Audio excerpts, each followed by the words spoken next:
This is Community Unveiled, meeting the secret validators. On this podcast and YouTube series, we are here to allow the secret community to have a personal connection and insight into the validators that support the secret network. Here at Secure Secrets, we value community, privacy as a human right, transparency as the key to unlocking the full value of a decentralized community, and finally, continuous growth through teamwork and collaboration. I'm Carter Lee Wetzel with Secure Secrets, your host. Without further ado, let's meet our guest. Hi guys, welcome back. This is Community Unveiled, Meeting the Secret Validators, episode number 5. And today, we have a very special guest, someone who's a part of an organization that's helped this ecosystem massively. So we have Dan. So in your own words, who is Dan, personally, professionally, 30 seconds, and what is your validator name? Hey, I'm Dan. Nice to meet you. It's great to be on the show finally after some time here, trying to tee up some times. Chain of Secrets, we're just a secret network block producer and secret dApp development team. We've got like 5 people on the team now. We're working on various projects within the ecosystem, from infrastructure projects to just develop a lot of development secret contract projects as well. So that's us in a nutshell in 30 seconds. That's awesome. So I love having people on the show because we have people with wildly different backgrounds, especially in the privacy domain. It just pulls people in from so many different directions. So for you, Dan, what got you into the blockchain space? How long have you been here for? And what kind of brought you to the secret network? That's kind of a broad question. It's hard to kind of go back on, I guess. But from what I remember, I got in the blockchain space just out of necessity, trying to build. I think we were trying to build at the time, which is quite funny because it's kind of morphed into what Chain of Secrets is building now and what have you. But in the industry that I worked in for 10 years, trying to build a better way for the industry to communicate and store data. So we're looking at that time I was looking at with a couple of friends forking BitShares blockchain and kind of just twisting it and tweaking it to our needs. Obviously, after I think a year and a half of going down that lane, we realized that wasn't really going to help us from the privacy standpoint we needed. And then got into Enigma at that point, or got onto Enigma and found out about it, thought it was amazing, and just became engaged in the community from like the early days. I wasn't an ICO investor, but came pretty much soon after the ICO had finished. Just stuck around until now. So. Sure. So you're really one of the original community members, which there are many, but to be there from the beginning. So what was so special about Enigma, which is now, as we know, at the Secret Network, and what inspired, Chain of Secrets to form this and become a validator? Well, I didn't, to be honest, it wasn't, I never thought I would form this. We had originally just had a team. It wasn't even a team, it was me, myself, and another guy that were building this. We were trying to build this yachting related thing because I'm from the yachting industry, and then it just kind of formed into this team that we have now, Chain of Secrets, which I guess from an official standpoint, officially formed like April, March last year. So and that was when I joined the collective, the Enigma Collective, and actually got accepted as an Enigma Collective member, and that's when Chain of Secrets, I guess, was conceived, and that's kind of where it came from. But it originally just started, Chain of Secrets just started with myself out of, I guess, necessity. There was plenty of good people around, like Ian and a few other people, but there was there was certainly no defined teams and defined validators at that point in time, over a year ago now. It was, other than secret nodes, I guess. Right. We had just branched off and decided to help and just be an extra hand in I guess bootstrapping the network. And It's just been great. It's been pretty fun. What would you say? We have a lot of. I like having a full range of validators on the show, and obviously great services like Puzzle. We can track how much people have delegated to them, and Chain of Secrets, I would say, is one of the more respected and larger validators. So, what are some of the biggest challenges as a validator you've kind of encountered? What's caught you by surprise? I think, like we'll all agree on this. I think the biggest challenge would be just finding time outside of a normal job to Yep. smash out, get things done, updates, upgrades, and of course, just spending time on building additional tooling. Just providing that tooling for the community. Mm-hmm. That's definitely, and of course, once the tooling's out there, supporting the tooling as well. So I think those are the biggest issues. Sure. Yeah, can't really think of any others. Just can't wait to go full time on it one day. Right. Well, I just have to say, for anyone watching this, you should check out the Secret API. Chain of Secrets put that together. That's a cool little. It's a massive project in terms of what people are going to be able to build based off of that. So, what kind of pushed you guys to do that? Was that just your own initiative? Like we should have this. There should be a REST API out there that people can query, or what was the inspiration for the Secret API? I guess because like while I was toiling, like earlier in the questionings there, I was toying around with EOS and then went to Tron. Yep. And then of course Secret Network is the last one. And I guess I was able to take what they had and kind of just bring it across and say, hey, look, this is kind of a necessity of what we need. And yeah, we just pushed that out. Laura's been a great help. And the rest of the team has been great help getting that up and live because we've got so many different tools. But yeah, that specific tool, the Secret API, I think that's paramount. And I think, somebody had to do it. So right. Just no one had done it. So it was just one of those things. We pushed it up, put it up there. And yeah, a few people are using it.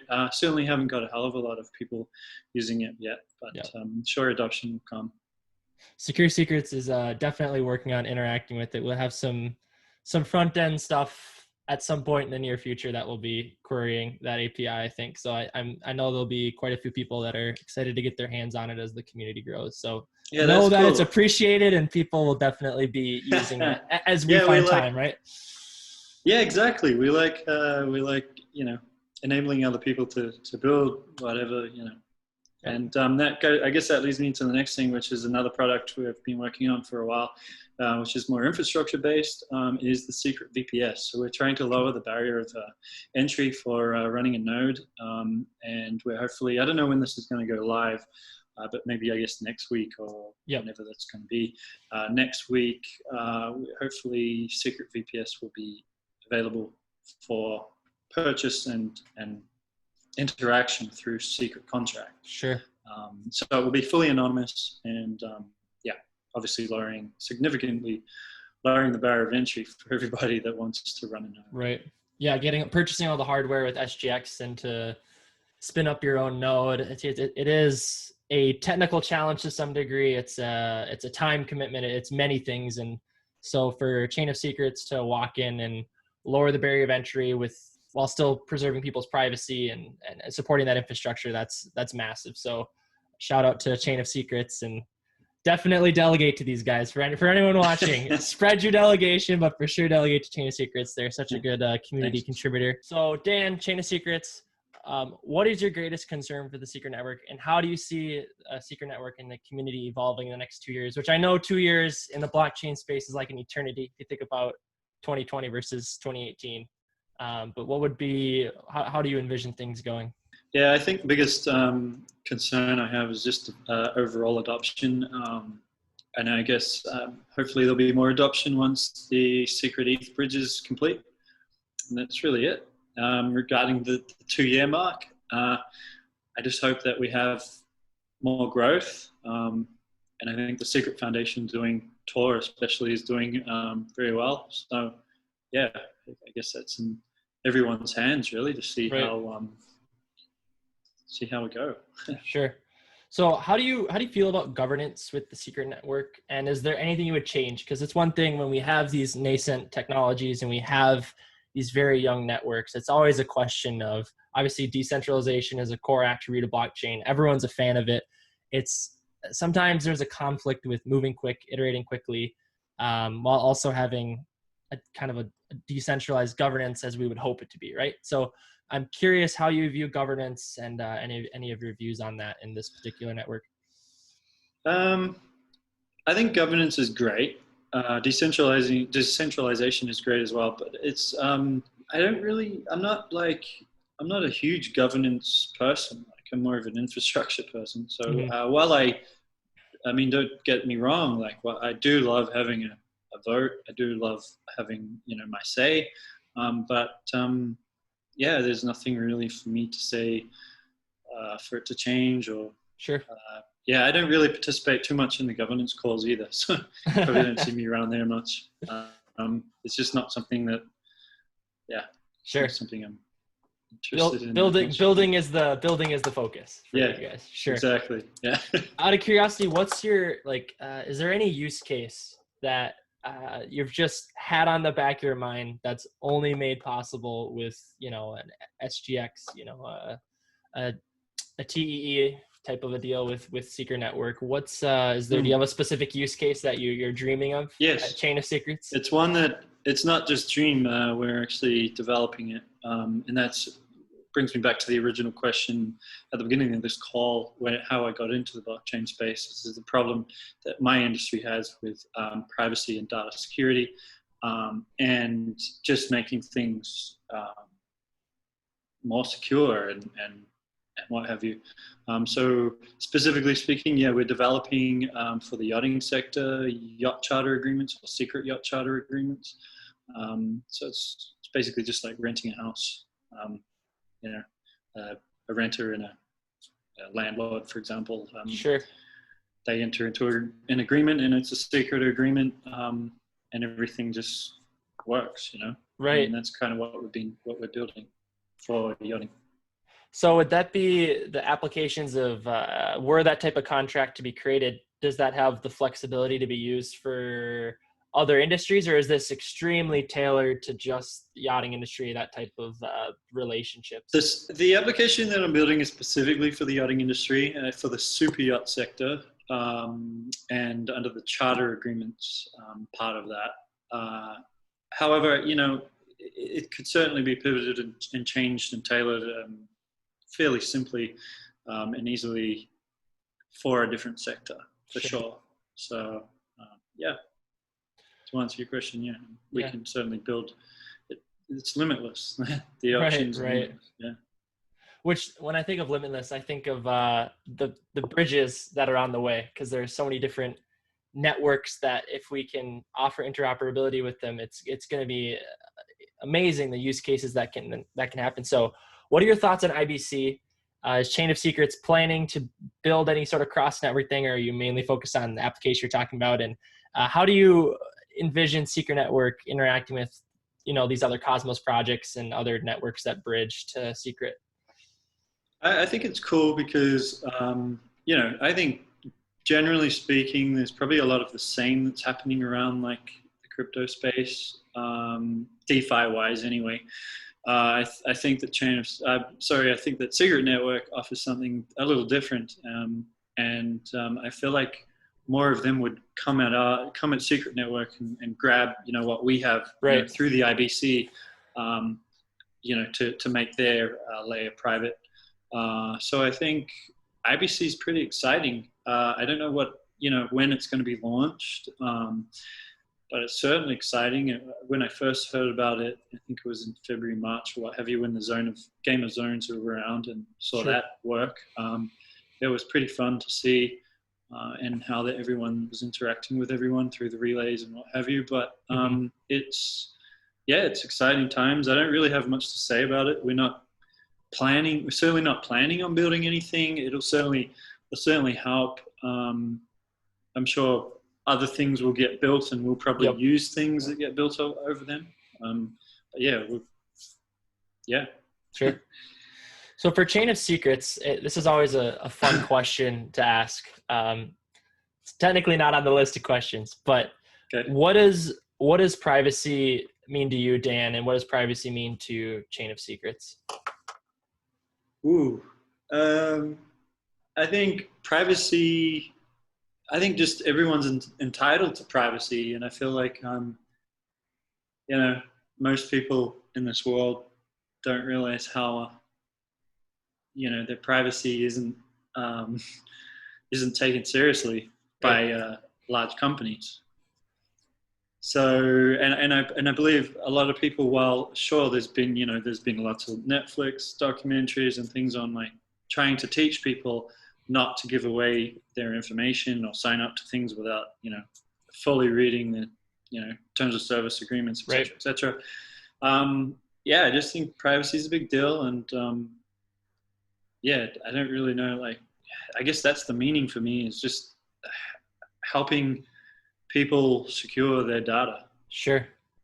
Do you We're find all like, yourself having those conversations with people quite a bit, or I found it's tough because some people, they feel like it's almost like a lost cause, and yet we have communities like this that still believe like, no, like we can change the infrastructure that will allow for a future where privacy is fundamentally incorporated. well, So I think like, yeah, I agree. I don't really have that many conversations because, over the years, it's exactly what they say. Like, people are like, yeah, it's a dead end. Like, we're just, we're born and our privacy's gone type of thing. Right. But I think, as long as we keep building platforms that are super easy for an end user to use, they won't know the difference. And, it'll, like, from a Facebook of what we know today, and a decentralized privacy type Facebook, which would look basically the same, with some type of wallet and private key implementation. I think the end user won't really know any different, Right. and shouldn't know any different. So I think it's exciting for them. They probably still will say the same thing, that they don't believe in it. I don't know, but Right. yeah. It's cool that you mentioned like the Netflix documentary. I think it was Social Dilemma. I think that's the one. It's amazing how many normal people in recent history, people know I'm a big privacy fan where I'm from, and the number of people that are like, have you seen that documentary? Have you seen that documentary? It's crazy what's going on. And it's kind of like, yep, like we've known that all along. And I'm glad though that we're starting to have privacy become something that's more in everyone's face. Like, it's not just something that you have to accept, that you can actually be empowered to go use different tools. And I hope developers, ethically speaking, as time moves on, when there's tools available like the Secret Network, that they'll start to use that, because it's not that hard to incorporate it if we build the tools correctly to incorporate it, right? Yeah, and like I've had like one thing that's like, I'm going to give one away, but like one thing that's been etching at me for years is like, just like job recruitment agencies, if you finish uni or whatever, and then you go and you just want a job, everybody's just like, they give everything away. Like, they give their medical information sometimes for jobs, everything, and then the recruitment agent's got it on their server somewhere. I mean, who knows how secure the server is? Yep. Sometimes things a bit more private and secure, then the world will be a better place. Yep. All right, so closing in our final two questions. Thank you for the conversation, Dan. It's been awesome to get some of your insights on that. What are your long-term goals as a validator with Chain of Secrets? And this is always the bomb question I like to throw in there. In your opinion, what separates a good validator from a great one? Okay, so just the last one. I think to separate a good validator from a bad one, I don't know. I won't say bad, but I just think good validator from a great one, but you can go with bad too if you want. Yeah, I just think that a good validator in this network should be one that is, well, good or great. Should be one that is contributing to the community in many ways, or whatever way that they can possibly do at that point in time with their resources at that time. But like, tooling, like being active in the community, do a hell of a lot for this network. I'm not sure yet, but it's been great to see some other validators from larger networks like Cosmos Station building Secret Network into their wallet just recently. Kepler, and that's kind of refreshing, because I really thought that a lot of these larger validators from other networks would have come to us and been like, oh, well, we have nothing to prove and we don't really need to do anything. So it's really nice that they're coming over and actually participating. Right. So I think that's, for me, that's really all it is, just participate. Yeah. And what are your long-term goals as a validator for Chain of Secrets as a whole? Just building secret and privacy-oriented applications. Validating, I don't believe, is going to be, and never has been, like the number one business for Chain of Secrets. It's going to be, bringing other people into the community and just building dApps and infrastructure. Yeah. Right. Well, Dan, thank you so much for carving out time for your day.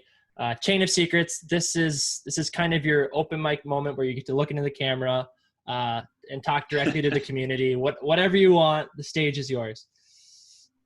I don't really have anything to say. I just want to say thank you to everybody that's contributed to the Secret Network, and for those that are following the Secret Network or have invested in the Secret Network. I think it's a great.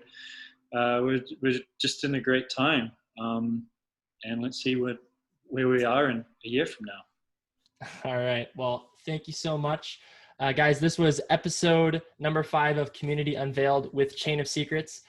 Be sure to like and subscribe and comment.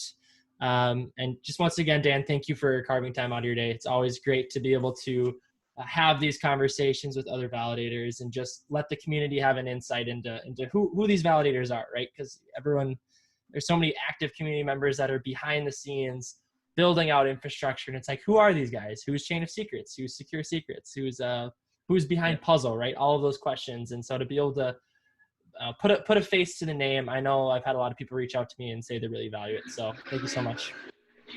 Cool. Yeah. Looking forward to seeing how it goes. And thank you for putting this all together. All right.